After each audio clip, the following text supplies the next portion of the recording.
ఎన్ని ఎక్కువ కేసులు ఎవరి మీద అయితే ఉన్నాయో వాళ్ళకి నేను నామినేటెడ్ పోస్ట్ ఇస్తాను 5 అని చెప్పి డైరెక్ట్గా కార్యకర్తలకి నారా లోకేష్ గారు హామీ ఇచ్చేసాడు. ప్రతి పాదయాత్ర సభలో అప్పుడు తర్వాత ఈ మధ్య కాలం కూడా అదే వాళ్ళని రెచ్చగొట్టేది వారిని. అంటే మీకు మీద ఇన్ని కేసులు ఏమి ఉంటే అన్ని నామినేటెడ్ పదవులు మీకు అంటే అంత పెద్ద నామినేటెడ్ పోస్ట్ నీకు ఇస్తాను అని చెప్పి నారా లోకేష్ రెచ్చగొట్టాడు. కానీ వాళ్ళు ఎలక్షన్ ముందు ఇట్లాగే హామీలు ఇస్తూ ఉంటారు, ఎలక్షన్ అయిన తర్వాత ఇవ్వరు. అది ఆ పార్టీకి ఉన్న నైజం, తెలుగుదేశం పార్టీ. ఇప్పుడు వర్లా రామయ్య అని చెప్పి గతంలో ఒకసారి రాజ్యసభ సభ్యత్వం తీసుకొని చేసేసాడు.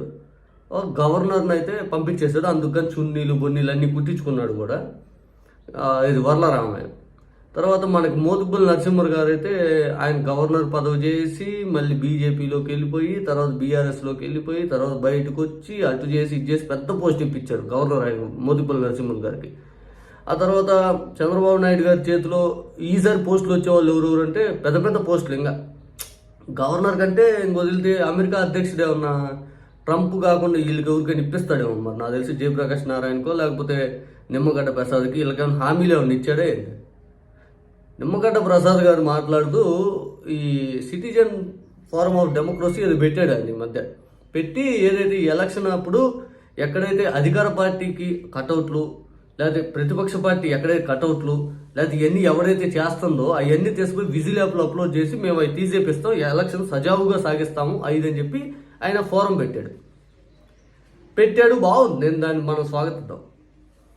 నేను తప్పేం లేదు. ఒక వాలంటీర్గా వచ్చి పనిచేస్తున్నప్పుడు మన అందరిని గౌరవించాలి. కాకపోతే నిన్న వీడియో చూసా, ఒక బీజేపీ కార్యాలయం ముందే మా ఫ్లెక్సీలు ఇస్తారండి, టీడీపీ కార్యాలయం ముందు అక్కడ వైసీపీ వాళ్ళని వాళ్ళు తీసేసి మావి తీసేయండి, లేకపోతే లేదు అక్కడ యారో వైసీపీ లేవు కదరా నాయన అది అంటే లేదు లేదు లేదు ఉన్నాయి పోయి లేకుండా మేము ఎందుకు తీస్తాం, మా పార్టీ కార్యాలయం ఫ్లెక్సీ మీరు తీయమంటారేంటి, కార్యాలయం బయట ఉన్నాయి తీసిపించండి, మీకు సంబంధం లేదు అంటే. సార్ మరి ఆ రిజంబ్లెన్స్ కనిపిస్తూ ఉంటుంది కదా సార్, చంద్రబాబు నాయుడు గారి ధైర్యం ఆ పోలీసు వారు అంటే మీరు తాకొద్దు పార్టీ కార్యాలయం, ఆ వీడియో ఆయన కనపడకపోవటం. తర్వాత జగన్మోహన్ రెడ్డి గారిది ఎక్కడో ఏదో ఫ్లెక్సీ ఎక్కడో ఏదో మారుమూల గ్రామంలో ఉంటే ప్రెస్ మీట్ పెట్టుకొని చెప్పడం, అవి అమ్మటే తీసేపియాలని కోరుకోవడం, ఈయన తీసేపించాడు. మరి ఎందుకు కనపల్లా అంటే మీకు ట్రంప్ను కాదని చెప్పి మీకు అమెరికా అధ్యక్షుడి పదవి చంద్రబాబు నాయుడు గారు ఇప్పిస్తాడనా? ఇంకోటి, మీరు ఆ నీతి వాక్యాలు చెప్తున్నారండి నిమ్మగడ్డ ప్రసాద్ గారు, మీరు మామూలు నీతి వాక్యాలు చెప్పట్లా. ఎలక్షన్ కమిషన్ సరిగ్గా పనిచేయట్లేదు, ప్రజలకి ఇది కాదు కోరుకునేది 5 అని మాట్లాడారు. ఎలక్షన్ కమిషన్ సరిగ్గా పనిచేయట్లేదు అని మాట్లాడుతున్నారు. మీరు గతంలో ఎలక్షన్ కమిషనర్గా ఉన్నారు, ఆ ఉంటూ మీకు నాయకులు తెలుసు ఏం పని అండి. హోటల్కి పోయి కామినేని శ్రీనివాస్ని సుజనా చౌదరిని కలవాల్సిన అంత అవసరం మీకేమొచ్చింది? కోట్ల రూపాయలు ఫీజులు తీసుకునే లాయర్లకి మీరు డబ్బులు ఎక్కడి నుంచి కట్టారు? మీరు సాదా సీదా ఒక ఐఏఎస్ఏ కదా, మీ జీతం ఇంతే కదా. మీరు ఎన్ని సంవత్సరాలు పనిచేసినా మీ జీతం గంటకి 10 లక్షలు 20 లక్షలు వాదిచ్చే అంత లాయర్ని మీరు పెట్టుకున్నారంటే మీరు ఒక సంవత్సరం ఫీజు మీరు సంవత్సరం సంపాదన వాడికి కట్టినట్టు కదా, సంవత్సరం సంపాదన లాయర్ గారికి కట్టినట్టు కదా. ఎక్కడి నుంచి వచ్చినాయండి మీకు డబ్బులు? ఎవరు మీ వెనకాల ఉన్నారు?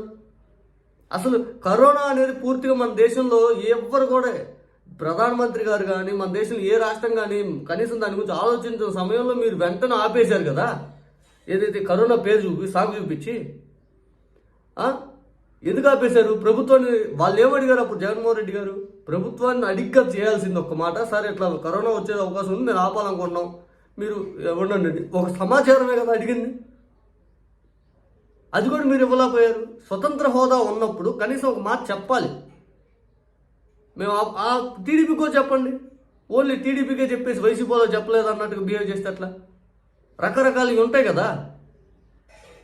అంటే మీరు ఇప్పుడు అతి త్వరలో పీఎం అవ్వండి, లేకపోతే ఏమైంది చంద్రబాబు నాయుడు గారు ఇక్కడ సీఎం అవుతారు, మీరు అంతకుమించి పెద్ద పోస్ట్ తీసుకొని పీఎం అవ్వండి. నాకు తెలిసి సార్ మీకు ఏదో బాగా గట్టి పదవి వచ్చే అవకాశాలు ఉన్నట్టు కనపడేటట్టు బిహేవ్ చేస్తున్నారు. అంటే ఎన్ని కేసులు ఉంటే అన్ని నామినేటెడ్ పోస్టులు ఇస్తా అన్నాడు. మీరు సుప్రీంకోర్టులో పోరాడారు కదా, మీరు పెద్ద పోస్ట్ దాకా ఇంకా తీసుకుంటారేమో మరి లోకేష్ చెప్పినట్టు. ఎవరిష్టం వాడిది. అసలు టీడీపీ వాళ్ళే కనపడవు, వైసీపీ వాళ్ళే కనపడతాయి. మళ్ళీ సిటిజన్ ఫోరం ఆఫ్ డెమోక్రసీ అని అది పేరు పెట్టుకోవడం ఎవరికి ఎక్కువ అండి? మీరు ఎవరికి ఎక్కువ? ఎవరిష్టం వాడిది. అసలు అబ్బో ఆయన నమ్ముకొని జయప్రకాష్ నారాయణకి మీకు మేధావుల ఫోరంలో పనిచేసే వాళ్ళందరూ పెద్ద పెద్ద టికెట్లు ఇస్తాడు. ఒకనే దక్షిణాసియా మీకు రాసిమంటాడు, రష్యా ఒకటి తీసుకోండి, అటుపక్క ఆఫ్రికా ఒక ఖండం ఒకటి తీసుకోండి, అందరికి ఒక్కొక్క కన్నం రాసిస్తాడు. చంద్రబాబు నాయుడు బ్రహ్మదేవుడు, ఇగో ఈ కన్నం నీకెత్తా, ఈ కన్నం నీకెత్తా, మీరే చేసుకోండి అని రాసిస్తాడు. ఎక్కడ దొరుకుతాడని మీరు అందరు మాకు రాష్ట్రానికి.